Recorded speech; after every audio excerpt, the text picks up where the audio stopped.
নমস্কার। গল্পের ঝুলিতে সকল শ্রোতা বন্ধুদের স্বাগত জানাই। আজ আপনাদের জন্য গল্পের ঝুলিতে রয়েছে মানিক বন্দ্যোপাধ্যায়ের লেখা গুন্ডা। গল্পটি ভালো লাগলে একটা লাইক এবং কমেন্ট করে জানানোর অনুরোধ রইল।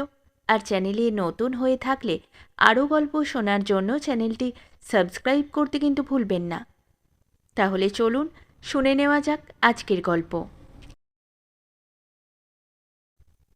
হাকিম হুকুম দিলেন এক দফায় 7 বছর এবং আরেক দফায় 3 বছর ফেলনার জেলে বাস করা প্রয়োজন। তবে 2 দফার দণ্ডটা একসঙ্গেই চলিবে। হুকুম শুনিয়া ফেলনার চোখে পলক পড়া বন্ধ হইয়া গেল। এজলাসের আর সকলকে উপেক্ষা করিয়া সে চাহিল শ্যামলালের দিকে। শ্যামলাল তার উকিল। দাও দাও করিয়া ফেলনাকে প্রায় ফতুর করিয়া ফেলিয়াছে। ফেলনার দৃষ্টির মানে খুব স্পষ্ট। দাঁড়াও শালা, তোমায় দেখে নেব। উকিলরা চিরকাল মক্কেলকে ভরসা দিয়ে থাকে, দেওয়াই নিয়ম। শ্যামলালের সঙ্গে ফেলনার ঠিক উকিল মক্কেলের সম্পর্ক নয়। শ্যামলালের ভরসা দেওয়াটাও প্রথার পর্যায়ে পড়ে না। এই জন্য ফেলনার রাগ হইয়াছে। শ্যামলাল দুঃখিত হইয়া ভাবিল, এসব লোক নিরেট মূর্খ গুন্ডা কি না। ভয় নাই, আপিল ঠুকে দিচ্ছি। আরও মারবার মতলব আছে নাকি? শ্যামলাল নির্বিকারভাবে বলিল, তা আছে, তবে খালাস পাবি, নইলে ব্যবসা ছেড়ে দেশে গিয়ে পাট বুনব। মা কালীর নামে দিব্যি করলাম। নূতন যুক্তি আর প্রমাণে সন্দেহের অবকাশ সৃষ্টি হওয়ায় ফেলনা খালাস পাইল। আইন সত্যই উদার ও নিরপেক্ষ। সাধারণ আইন এমন নিরপেক্ষ বলিয়াই তো বিনা বিচারে আটক রাখার জন্য বিশেষ আইন দরকার হয়। শ্যামলাল বলিল, দেখলি? ফেলনা তার পায়ের ধুলো নিয়া বলিল, আগে দেখলাম বই কি, আপনি সব পারেন। তা আপিল করিয়ে যা পেলেন আগে বললে নয় এমনিই দিয়ে দিতাম, মিছে ভোগালেন কেন? শ্যামলাল মুচকি মুচকি হাসিয়া বলিল, তা কি আর তুই দিতিস রে হনুমান? তখন বলতিস কে কার করি ধরে। আমি বা চাইতাম কোন মুখে? ভিক মাঙা তো পেশা নয়। শ্যামলালের শরীরের হাড়ের ফ্রেমটা লম্বা চওড়া, গায়ে মাংস নাই। শুকনো কটা মুখে কামানো চোয়াল উদ্ধত প্রতিবাদের মতো স্পষ্ট। আর স্পষ্ট নিবিড় কালো মোটা ভুরু। রগের চুলে পাক ধরিয়াছে, কানে একরাশি চুল।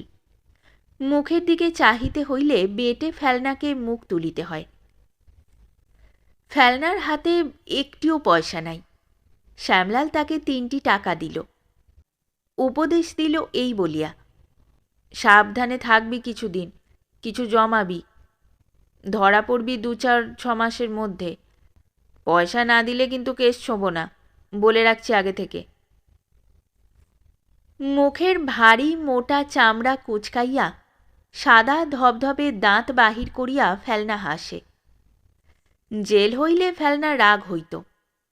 দিন মাস বছর ধরিয়া রাগটা বাড়িত এবং জেলের বাহিরে আসিয়া সকলের আগে বোঝাপড়া করিত শ্যামলালের সঙ্গে। খালি গায়ে শ্যামলালের পাঁজরের নিচে যে হৃৎপিণ্ডটা ধুকপুক করিতেছে দেখা যায়, খুব সম্ভব সেটাই একদিন সুযোগ মতো ফুটা করিয়া দিত। এখন আর রাগের কোনো কারণ নাই। বিপজ্জনক প্যাঁচ কষিয়া বেশি টাকা সে যে আদায় করিয়াছে, সেটা শ্যামলালের বাহাদুরির পরিচয়। ফেলনার শ্রদ্ধা ও বিশ্বাস তাতে বাড়িয়াই গিয়াছে। সে শুধু বুঝিতে পারে না, বিলকুল জমা করার জন্য লোকটার এত টাকার খাঁকতি কেন। আগে খুব কষ্ট পাইয়াছে। বউয়ের মাথা একটু খারাপ হইয়া যাওয়ার মতো কষ্ট, বিনা চিকিৎসায় ছেলে মরিয়া যাওয়ার মতো কষ্ট। চিরদিনের মতো তার দেহ ভাঙিয়া গিয়াছে। পালোয়ানের খোরাক দরকার ছিল, অজীর্ণ রোগীর পথ্য জুটিত না। শুধু জল খাইয়া দিনের পর দিন তার জলখাবারের প্রয়োজন মিটিত। বলিতে বলিতে শ্যামলাল দাঁতের দাঁত ঘষিতে থাকে। হঠাৎ হাত বাড়াইয়া বলে, আয় পাঞ্জা।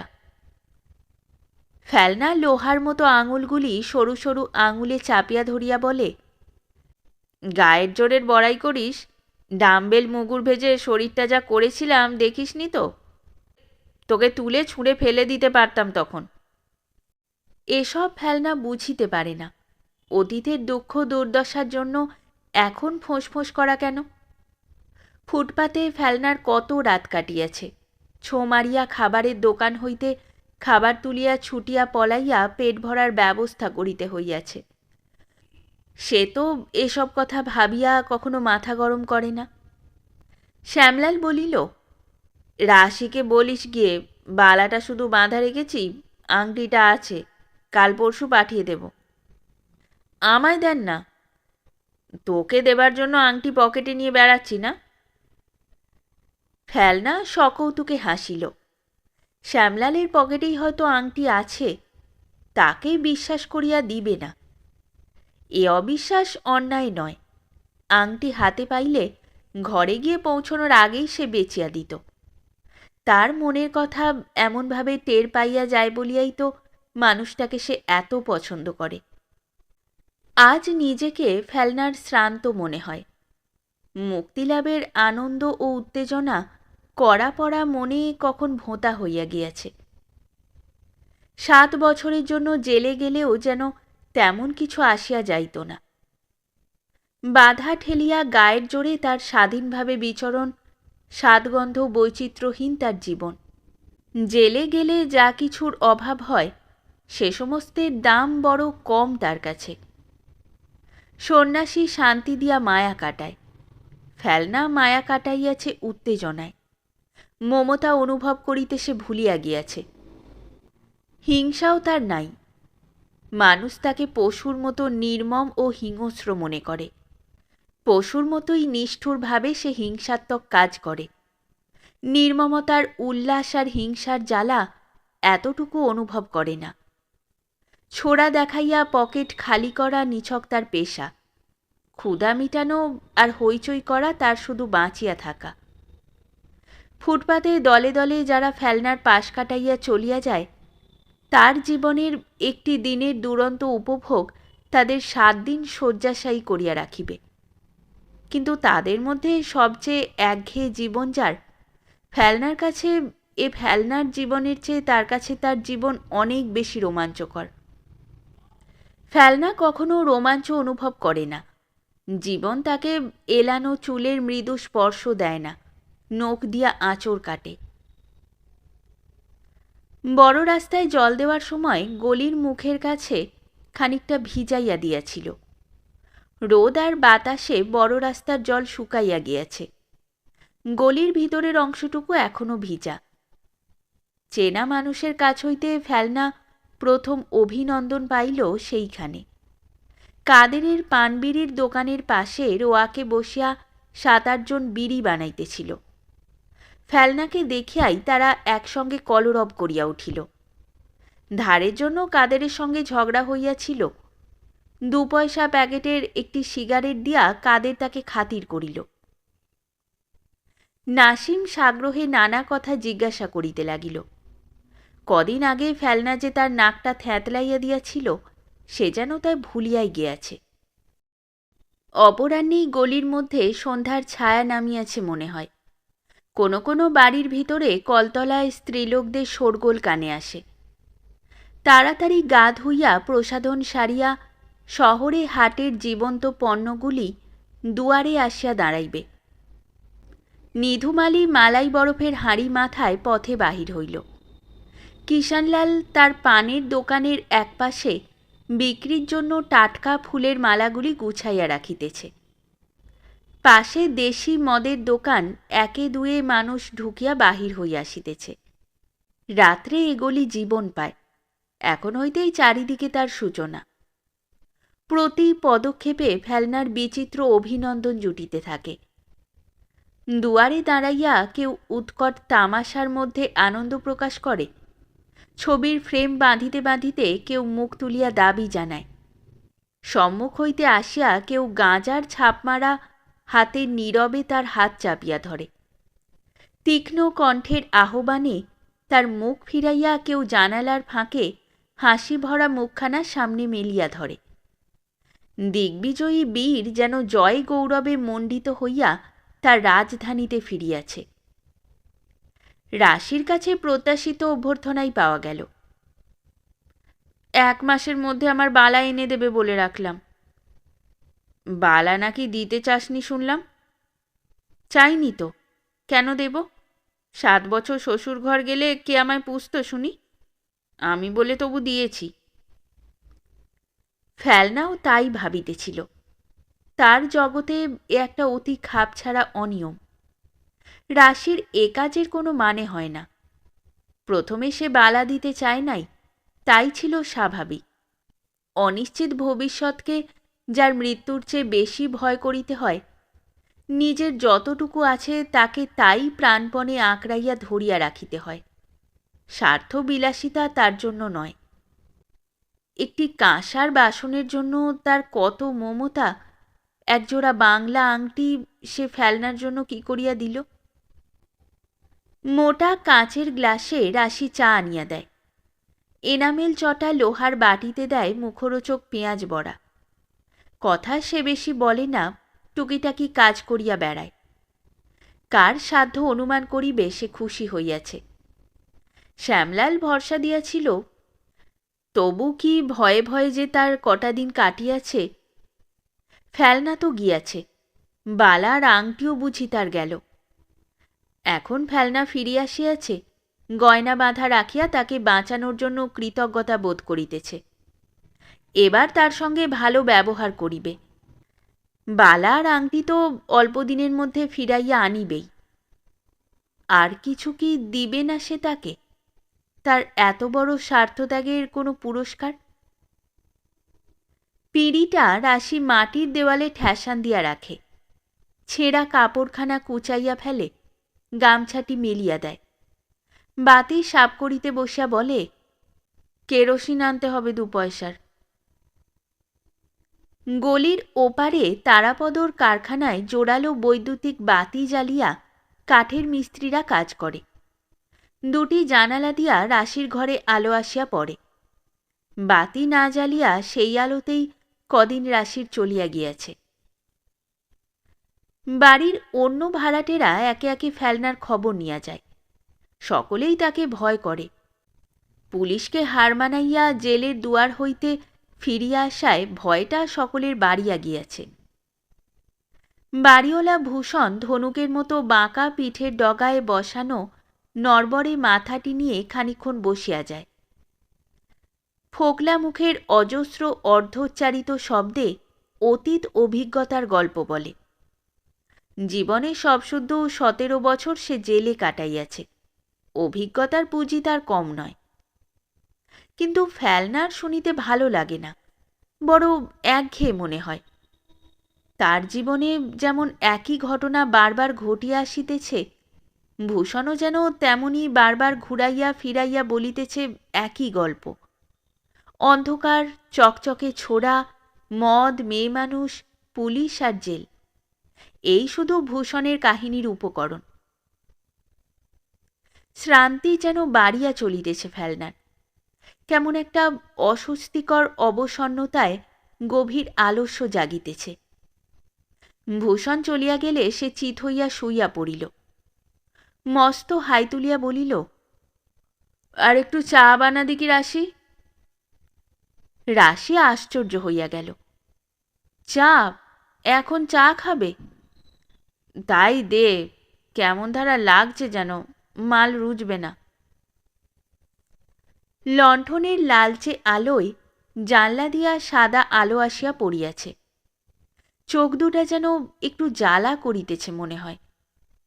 মুখের বিষাদ ভাবটাও স্থায়ী হইয়াছে। রাতভর হইচই করিয়া পরদিন ঘুম ভাঙিবার পর এরকম লাগে। আজ সন্ধ্যা রাত্রেই অকারণে সেই রকম লাগিতেছে। শুধু তীব্র ঝাঁঝালো বিরক্তির বদলে এখন কেমন একটা ঘুম ধরা আবেশ আসিয়াছে। চুপচাপ শুইয়া নানা কথা ভাবিতে ভালো লাগিতেছে। রক্তশোষা লোভের সঙ্গে শ্যামলালের দরদের কথা, হৃদয়হীন স্বার্থপরতার সঙ্গে রাশির উদারতার কথা, আর তার মুক্তিতে সকলের খুশি হওয়ার কথা। চা আনিয়া দিয়া রাশি বলিল, দুধ একটুকুন কম হলো, 1 পয়সার দুধ দিয়েছে এতটুকুন, সেবারে চা বানাইতেই প্রায় শেষ। রাশি একটু বসে। ফেলনা যেন কেমনভাবে তাকে দেখিতেছে।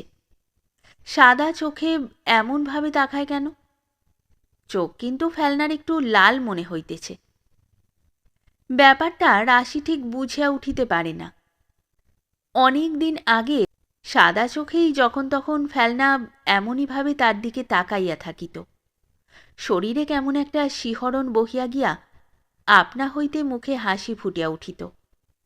আজ হাসিটা দেখা দিতেছিল। পরবর্তী অভ্যাসে সেটা রাশি চাপিয়া গেল। রাশির কপালে একটা দাগ আছে। একদিন ফেলনা তাকে ঠেলিয়া দিয়াছিল। কপালটা ঠুকিয়া গিয়াছিল জানালার পাটে। রাশি তার চেয়েও বেঁটে। পায়ের আঙুলে ভর দিয়া উঁচু হইয়া দাঁড়াইয়া তবে জানালা দিয়া রাস্তা দেখিতে পায়। খুব নামাইয়া পাতা কাটিলেও রাশির কপালের দাগটা ঢাকা পড়ে না। তবু এতকাল একবারও দাগটা ফেলনার চোখে পড়ে নাই। রাশির ফ্যাকাশে মুখে দাগটা চোখে বেমানান ঠেকিতেছিল। বালার অভাবে রাশির হাত দুটিও ফাঁকা ফাঁকা লাগিতেছে। ফেলনার একটু দায়িত্ববোধের অনুভূতি জাগে। মনে হয় কি একটা বাধ্যবাধকতার মধ্যে সে যেন আটকা পড়িয়া গিয়াছে। রাশির আংটি শ্যামলাল তার হাতে দিলে আসিবার পথে নয়ন শ্যাকরার দোকানে সেটা বিক্রি করিয়া দিত। কিন্তু এখন যেন আর ওসব চলিবে না। শুধু আংটি নয়, রাশির বালাটিও যেন যত শিগগির পারে আনিয়া দিতে হইবে রাশিকে।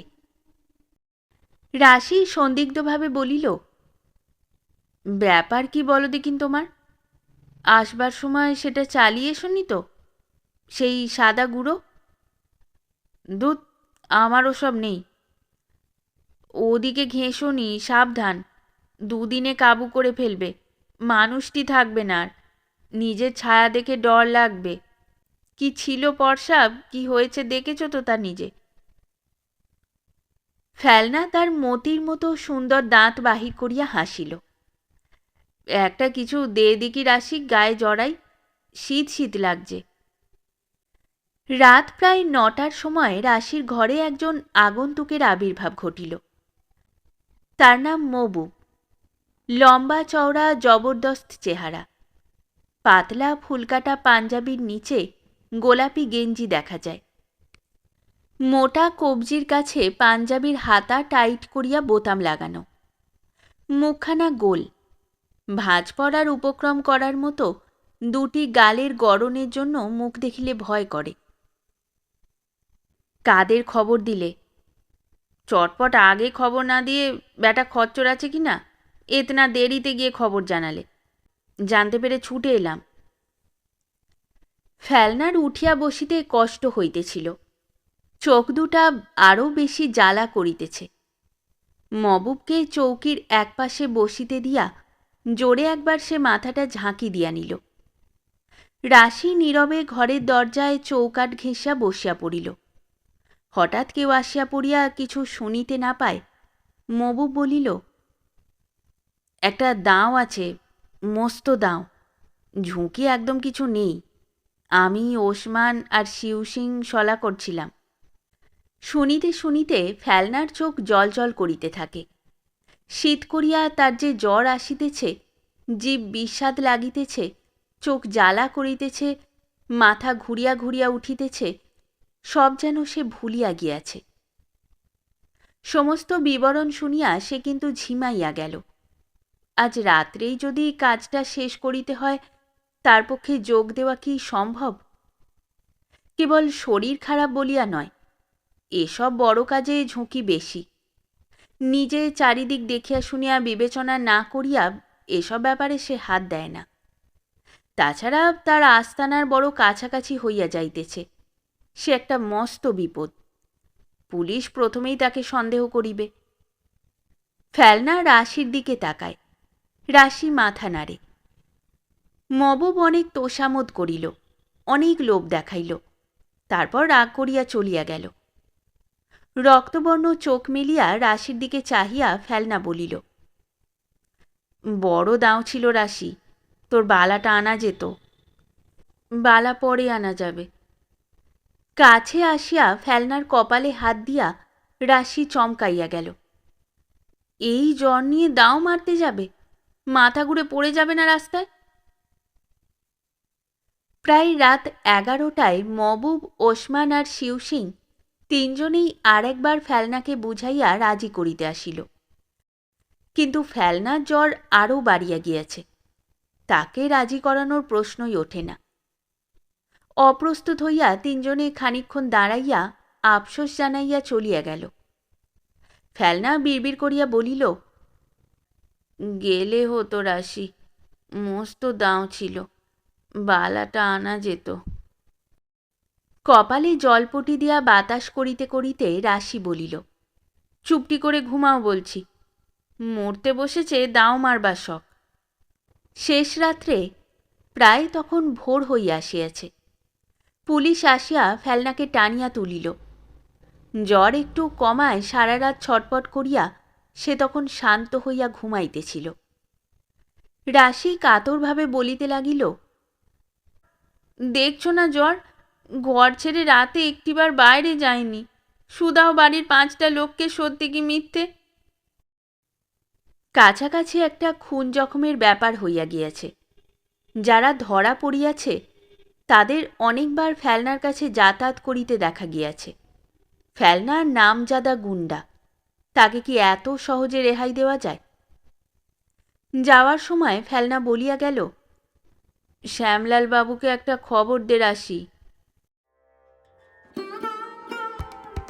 শেষ হলো আমাদের আজকের গল্প।